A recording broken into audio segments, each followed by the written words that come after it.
잠깐 상상해 보세요. 50년을 함께 살던 남편이 갑자기 없어진 집에서 혼자 저녁을 먹고 있는 당신의 모습을, 텅 빈 건너편 자리를 바라보며 여보, 오늘 뉴스에서 라고 말을 시작했다가 멈춰버리는 그 순간을 어떤 기분일까요? 혹시 지금 그런 마음이신가요? 모든 게 텅 빈 것 같고, 그래서 자연스럽게 자식들에게 더 의지하고 싶어지시나요? 정말 당연한 마음이에요. 평생 함께해온 사람이 갑자기 없어지면 그 빈자리가 얼마나 클까요? 아침에 일어났을 때 여보, 잘 잤어? 하고 인사할 사람도 없고, 저녁에 하루 이야기 나눌 사람도 없고, 그런 외로움 속에서 자식들이라도 더 자주 보고 싶어지는 게 너무나 자연스러운 일이죠.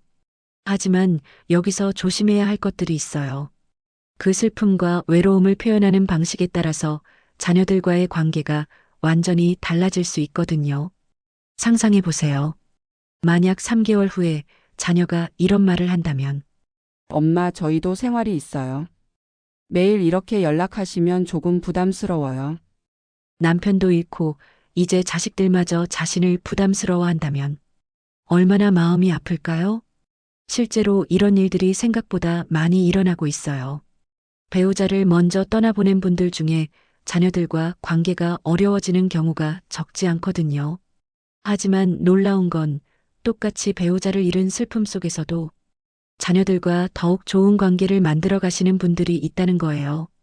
오히려 자녀들이 우리 엄마 정말 대단해라고 더 존경하게 되는 경우도 많아요. 도대체 뭐가 다른 걸까요? 저는 지금까지 배우자를 먼저 떠나보낸 많은 분들을 만나 뵈었는데 크게 두 그룹으로 나뉘더라고요. 첫 번째 그룹은 시간이 갈수록 자녀들과 조금씩 멀어지게 되는 분들이에요. 두 번째 그룹은 반대예요. 배우자를 떠나보낸 후 오히려 자녀들과의 관계가 더 깊어지고 더 많은 존경과 사랑을 받게 되는 분들이에요. 이 두 그룹의 차이가 뭘까요? 슬픔의 크기는 똑같아요. 배우자에 대한 그리움도 똑같고 자녀들에 대한 사랑도 똑같아요. 차이는 바로 행동하는 방식이었어요. 첫 번째 그룹의 분들은 무의식 중에 자녀들에게 부담을 주는 몇 가지 행동들을 반복하셨던 거예요. 물론 나쁜 의도는 전혀 없으셨어요. 그냥 너무 외롭고 슬퍼서 자연스럽게 하게 되는 행동들이었죠. 하지만 그런 행동들이 자녀들에게는 조금씩 부담으로 느껴지기 시작했던 거예요. 혹시 이런 경험 있으신가요? 배우자가 세상을 떠난 후 자녀에게 이런 말을 하신 적. 아들아, 엄마 너무 외로워. 좀 와줄래? 아니면 딸아, 집이 너무 조용해서 무서워. 오늘 밤만 여기서 자면 안 될까? 이런 말들 정말 자연스럽게 나오죠. 실제로 외롭고 무서우니까요. 그리고 자녀들도 처음에는 충분히 이해해줘요. 아, 아버지가 안 계시니까 얼마나 외로우실까 하면서요. 하지만 이런 요청이 매일, 매주 반복되면 어떻게 될까요? 자녀들에게도 각자의 생활이 있어요. 직장도 있고, 자녀들도 있고, 나름의 일상이 있죠. 그런데 매번 어머니의 감정적 요구에 응답해야 한다면 조금씩 부담을 느끼기 시작해요. 물론 자녀들도 어머니가 이렇게 힘드신데 내가 이런 생각을 하다니 하면서 자책하기도 해요. 하지만 그 부담감은 점점 커져가요. 또 다른 예도 있어요. 혹시 누구를 만나든 돌아가신 남편 이야기를 자주 하시나요? 우리 남편이 살아있을 때는 남편이 좋아했던 음식인데 남편이 그렇게 말했었는데 50년을 함께 산 사람을 어떻게 안 그리워하겠어요? 추억을 이야기하고 싶은 것도 당연하고요. 하지만 자녀들 입장에서는 어떨까요? 6개월, 1년이 지나도 만날 때마다 같은 이야기만 반복되면 자녀들도 아버지를 그리워하지만 계속 슬픈 이야기만 듣는 것도 힘들어지기 시작해요. 어떤 자녀는 이런 말을 하기도 해요. 어머니와 만날 때마다 아버지 이야기만 하시니까 저희도 그리운 건 마찬가지인데 너무 무거워요. 혹시 이런 적도 있으신가요? 배우자가 세상을 떠난 후 혼자서 뭘 해봤자 무슨 의미가 있어? 하며 모든 것을 포기해버리시는 거요. 밥도 대충 드시고 집 정리도 안 하시고 개인 위생도 소홀히 하시고 말이죠. 함께하던 사람이 없으니 모든 게 의미 없게 느껴지죠. 나 혼자 밥 차려서 뭐해? 나 혼자 치장해서 뭐해? 이런 마음이 드는 게 당연해요. 하지만 이런 상황이 계속되면 자녀들이 어쩔 수 없이 매일 와서 돌봐드려야 해요. 밥 해드리고, 청소해드리고, 심지어 씻겨드리기까지. 처음에는 자녀들도 어머니가 많이 힘드시니까 하고 이해하지만 몇 달씩 이런 상황이 계속되면 자녀들도 지치기 시작해요. 또 어떤 분들은 자녀 집에 예고 없이 찾아가시기도 해요. 딸아, 엄마 왔어. 너무 외로워서 그냥 왔어. 아니면 아예 혼자 살기 힘드니까 딸 집에서 같이 살자고 하시기도 하고요. 이것도 정말 이해할 수 있는 마음이에요. 혼자 있으면 견디기 어려우니까 자녀들과 함께 있고 싶어지는 거죠. 하지만 자녀들에게는 갑작스러운 일이 될 수 있어요. 그들도 자신들만의 생활 리듬이 있고 가족만의 시간이 필요한데 말이죠. 마지막으로 배우자의 물건을 몇 년이 지나도 그대로 놔두시는 분들도 있어요. 심지어 돌아가신 분 자리에 매일 밥상을 차려놓고 대화를 하시는 분들도 계시고요. 이것도 사랑의 표현이죠. 그분을 잊고 싶지 않으니까요. 하지만 자녀들 입장에서는 어머니가 현실을 받아들이지 못하고 계시는 건 아닐까? 걱정이 되기 시작해요. 여러분, 혹시 지금까지 말씀드린 것들 중에 하고 계신 게 있나요? 만약 있으시다면 그 마음 정말 이해해요. 다 사랑해서 나오는 행동들이고 너무 외롭고 슬퍼서 그러시는 거잖아요. 하지만 조금만 방식을 바꿔보시면 어떨까요? 그 슬픔과 그리움은 그대로 간직하면서도 자녀들과는 더 좋은 관계를 만들어갈 수 있는 방법들이 있거든요. 실제로 똑같은 슬픔을 경험하면서도 자녀들에게 더 많은 사랑과 존경을 받게 된 분들의 이야기를 들어보시면, 아, 이렇게 하면 되는구나 하고 희망을 가지실 수 있을 거예요. 그럼 도대체 어떻게 해야 할까요? 어떻게 하면 내 슬픔도 인정받으면서 자녀들에게는 부담을 주지 않을 수 있을까요? 지금부터는 더 구체적으로 어떤 일들이 자녀들과의 관계를 어렵게 만드는지, 그리고 왜 그런 일들이 생기는지 알아보겠습니다. 먼저 가장 흔하게 일어나는 첫 번째 상황부터 살펴볼게요. 혹시 이런 적 있으신가요? 하루 종일 쌓인 외로움, 그리움, 불안감을 자녀에게 전화 한 통으로 모두 털어놓으시는 거요. 아들아, 엄마가 아직까지 슬프구나. 아빠 생각이 너무 나서. 왜 나만 혼자 남겨두고 갔을까? 앞으로 어떻게 살아야 할지 모르겠어. 너라도 자주 와서 엄마와 시간을 보내줄 수 있겠니? 이런 전화를 받은 자녀의 마음을 상상해 보세요. 어머니의 모든 무거운 감정을 자신이 해결해야 한다는 부담감이 얼마나 클까요? 두 번째로 자주 일어나는 일은 자녀의 시간을 너무 많이 요구하게 되는 거예요. 어떤 분들은 자녀가 바쁘다고 해도 엄마보다 더 중요한 게 어디 있어? 라며 계속 시간을 달라고 하세요. 72세 할머니 한 분은 며느리가 아이들 숙제를 도와주고 있을 때 전화해서 이렇게 말씀하셨어요. 며느리야, 지금 당장 와. 엄마가 너무 외로워서 견딜 수 없어.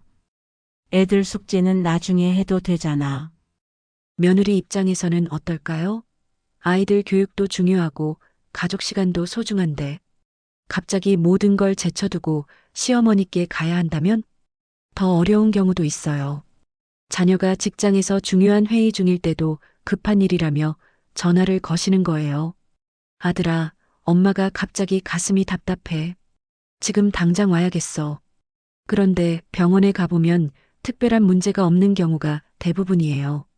단순히 불안감 때문이었던 거죠. 세 번째로 많이 보는 상황은 집안이 마치 시간이 멈춘 것처럼 되어 있는 경우예요. 혹시 남편의 모든 물건이 그대로 있고 심지어 남편이 쓰던 칫솔까지 그대로 놔두고 계시지는 않나요? 한 할머니는 남편이 세상을 떠난 지 3년이 지났는데도 매일 아침 남편 몫에 커피를 내리셨어요. 그리고 그 커피를 남편 사진 앞에 놓고 여보, 커피 나왔어요 라고 말씀하신대요. 네 번째로 자주 일어나는 일은 늘 과거와 현재를 비교하게 되는 거예요. 너희 아빠가 살아계셨을 때는 이런 일이 없었는데, 아빠가 있었으면 이렇게 하지 않았을 텐데, 이런 말들 자주 하시게 되나요? 자녀들에게 이런 말이 어떻게 들릴까요? 지금의 나는 아버지만 못하다는 메시지로 들려요. 아무리 노력해도 돌아가신 아버지와 비교당하는 자녀들의 마음이 어떨까요? 다섯 번째로 보게 되는 상황은 자녀들과 만날 때마다 분위기가 무거워지는 경우예요. 어떤 분들은 즐거운 이야기를 하려고 해도 항상 슬픈 이야기로 바뀌게 되시죠. 손자야, 할머니 왔어. 할머니, 오늘 학교에서 상 받았어요. 그래. 할아버지가 살아계셨으면 얼마나 좋아하셨을까? 손자가 기뻐서 이야기했는데 갑자기 분위기가 슬퍼져 버려요. 이런 일이 자주 일어나면 손자들도 할머니와 있을 때 조심스러워하게 돼요. 그런데 왜 이런 일들이 자꾸 일어나게 될까요? 사실 이 모든 상황들에는 공통점이 있어요. 남편이 세상을 떠나면서 아내라는 역할이 사라졌죠. 그런데 그 빈자리를 자녀들이 채워주길 무의식적으로 기대하게 되는 거예요. 남편에게 털어놓던 감정을 자녀에게 털어놓고 남편과 함께 보내던 시간을 자녀와 함께 보내려고 하고 남편에게 받던 위로를 자녀에게서 받으려고 하시는 거죠. 하지만 여기서 중요한 건 자녀는 남편을 대신할 수 없다는 거예요. 자녀에게는 자녀만의 역할이 있거든요. 그럼 어떻게 해야 할까요? 자녀에게 감정을 쏟아내는 대신 이렇게 말해보세요. 아들아, 엄마가 요즘 조금 힘들긴 하지만 새로운 취미도 찾고 있고 나름대로 노력하고 있어. 그런데 가끔 너 목소리가 듣고 싶어서 전화했어. 바쁘면 나중에 전화해도 돼. 이렇게요. 내 감정을 해결해달라는 요구가 아니라 나는 스스로 노력하고 있지만 너와의 연결을 원한다는 표현으로 말이죠. 과거의 추억도 마찬가지예요.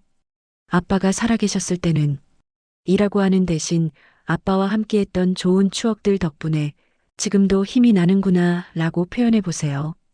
그리고 가장 중요한 건 자녀 외에도 자신의 감정을 나눌 수 있는 다른 사람들을 찾는 거예요. 비슷한 경험을 한 사람들, 상담사, 종교 지도자 등 다양한 사람들과 관계를 맺어보세요. 그러면 자녀들에게는 부담을 주지 않으면서도 자신의 감정은 충분히 표현할 수 있어요.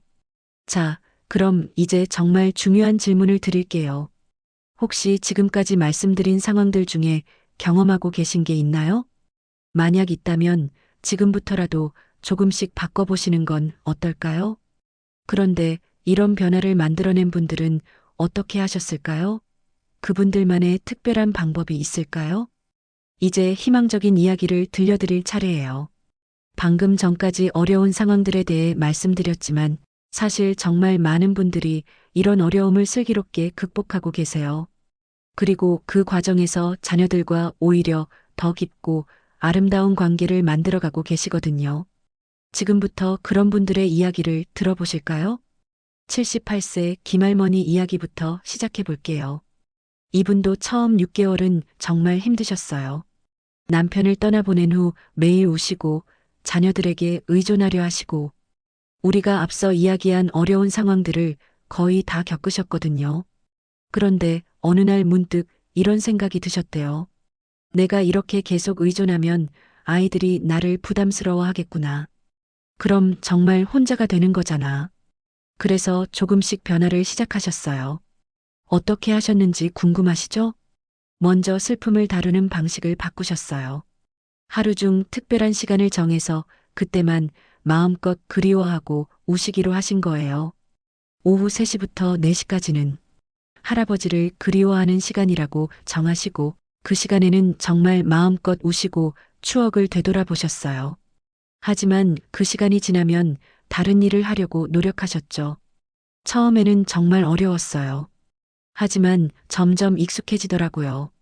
그리고 무엇보다 제가 슬픔을 통제할 수 있다는 느낌이 들어서 조금씩 자신감이 생겼어요. 라고 말씀하셨어요.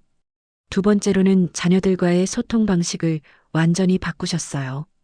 예전에는 엄마 외로워 와줘라고 하셨다면 이제는 아들아, 오늘 복지관에서 새로운 친구 만났는데 정말 재미있는 분이야. 그분이 알려준 새로운 운동도 배웠고 바쁘지 않을 때 한번 놀러 와라고 말씀하시게 됐어요. 결과가 어땠을까요? 놀랍게도 자녀들이 오히려 더 자주 찾아오기 시작했어요. 큰아들이 이렇게 말했대요. 엄마가 이렇게 의연하게 지내시니까 오히려 더 자주 안부가 궁금해져요. 그리고 엄마를 뵙고 나면 마음이 편해져요. 라고요. 또 다른 이야기도 들려드릴게요.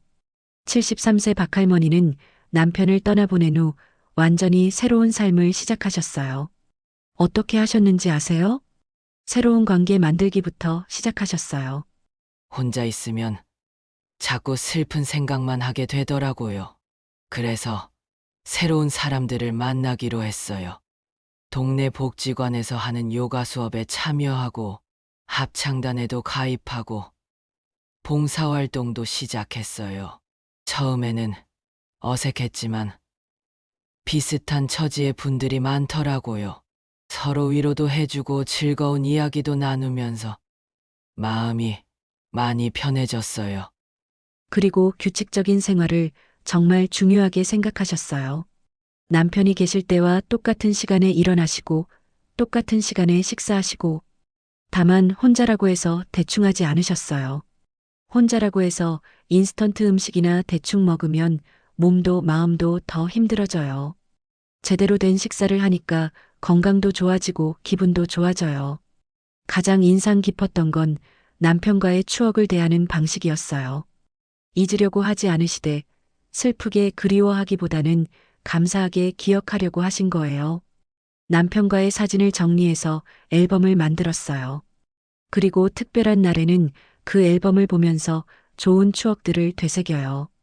남편이 좋아했던 음식을 만들어서 아이들과 함께 먹기도 하고요. 그러면 남편도 함께 있는 것 같아서 따뜻한 기분이 들어요. 자녀들에게는 어떻게 하셨을까요?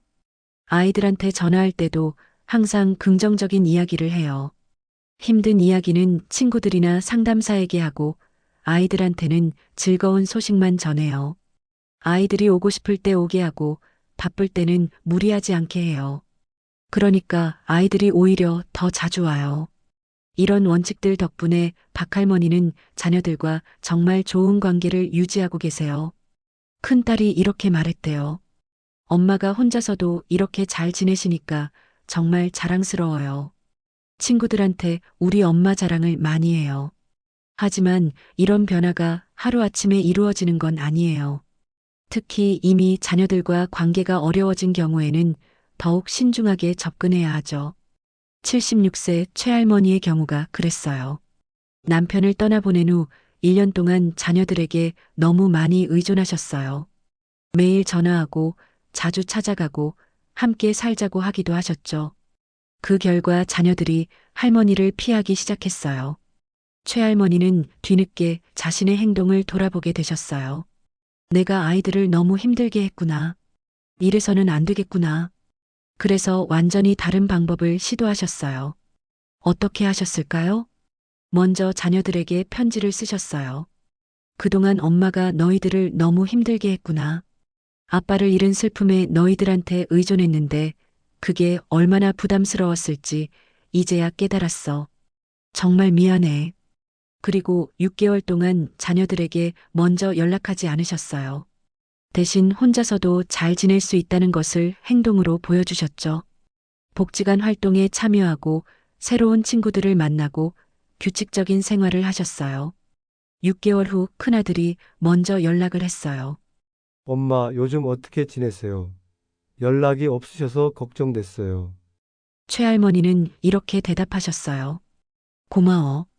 엄마는 잘 지내고 있어. 바쁜 중에 안부 물어봐줘서 고마워. 그 후로 자녀들이 조금씩 할머니에게 다가오기 시작했어요. 1년 후에는 관계가 완전히 회복되었죠. 둘째 아들이 이렇게 말했대요. 엄마가 이렇게 달라지실 줄 몰랐어요. 처음에는 걱정됐는데 지금은 오히려 엄마를 존경해요. 여러분, 이런 이야기들을 들으면서 어떤 생각이 드시나요? 혹시 나는 이미 나이가 많아서 변화하기 어려울 것 같은데 라고 생각하고 계신가요? 아니면 내 상황은 너무 복잡해서 해결되지 않을 것 같은데 라고 생각하시나요? 그런 걱정 충분히 이해해요. 하지만 변화는 언제든 가능해요. 작은 것부터 시작하시면 돼요. 오늘부터 당장 실천할 수 있는 몇 가지를 제안해 드릴게요. 첫 번째, 하루 일과표를 만들어 보세요. 혼자 있으면 시간이 느리게 가고 우울한 생각이 많아지죠. 규칙적인 일과를 만들어서 하루를 의미 있게 보내보세요. 간단한 것부터 시작하시면 돼요. 오전에는 가벼운 운동, 오후에는 산책이나 독서, 저녁에는 친구와 통화. 이런 식으로요. 두 번째, 일주일에 한 번은 새로운 것을 시도해 보세요. 새로운 요리를 해보시거나, 가보지 않은 길로 산책을 해보시거나, 새로운 사람과 대화를 해보시거나, 작은 변화지만 삶이 지루하지 않을 거예요. 세 번째, 자녀들과의 연락 규칙을 정해보세요. 일주일에 두세 번 정도만 연락하시고, 전화는 10분 이내로 끝내시고, 힘든 이야기보다는 긍정적인 소식을 전하세요. 그리고 감사 인사를 자주 표현하세요. 네 번째, 새로운 인간관계를 만들어 보세요. 자녀들에게만 의존하지 말고 또래 친구들과의 관계를 만들어 가세요. 복지관 프로그램에 참여하시거나 봉사활동을 하시거나 종교활동에 참여해 보세요. 다섯 번째, 감사일기를 써보세요. 매일 하루 중 감사한 일 3가지를 적어보세요. 작은 것이라도 좋아요. 딸이 안부 전화를 해줘서 감사, 날씨가 좋아서 감사, 새로 만난 친구와 좋은 대화를 나눠서 감사, 이렇게요. 감사일기를 쓰시면 마음이 긍정적으로 바뀔 거예요. 이런 작은 실천들이 모여서 큰 변화를 만들어내요. 무엇보다 중요한 건 남편을 잃었다고 해서 삶이 끝나는 게 아니라는 거예요. 분명히 힘들고 슬프지만 그 슬픔을 딛고 일어설 때 더 강하고 지혜로운 사람이 될 수 있어요. 그리고 그런 모습을 보여줄 때 자녀들도 어머니를 더욱 존경하고 사랑하게 되는 거죠. 79세 김할머니의 마지막 말씀을 들려드리며 마무리할게요. 남편을 떠나보내는 건 정말 힘든 일이에요. 하지만 그 시련을 어떻게 받아들이느냐에 따라 남은 인생이 달라져요.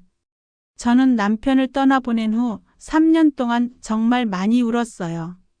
하지만 지금은 남편이 제게 남겨준 사랑과 추억에 감사해요. 그리고 무엇보다 제가 이렇게 강한 사람이라는 걸 몰랐어요. 혼자서도 행복할 수 있다는 걸 배웠거든요.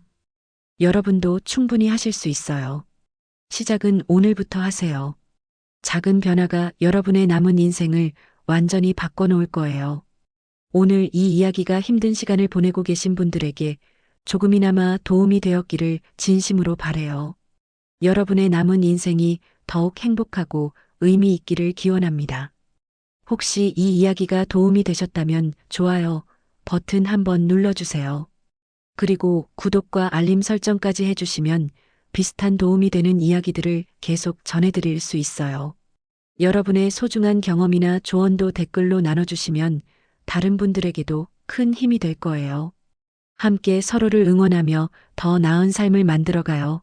지금까지 함께 해주셔서 감사합니다.